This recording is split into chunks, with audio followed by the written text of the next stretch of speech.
In this video, you'll learn how to integrate your FlexEd course with Blackboard. Let's get started. Begin by navigating to your course homepage in Blackboard. Then select Content from the left side menu, followed by Build Content.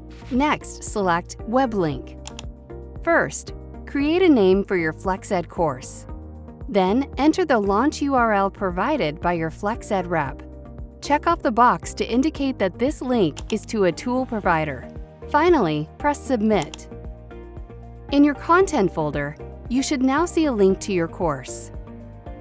You have now successfully integrated your FlexEd course with Blackboard, establishing single sign-on. Students may now click the link to join your course. Thank you for watching this video on basic Blackboard integration.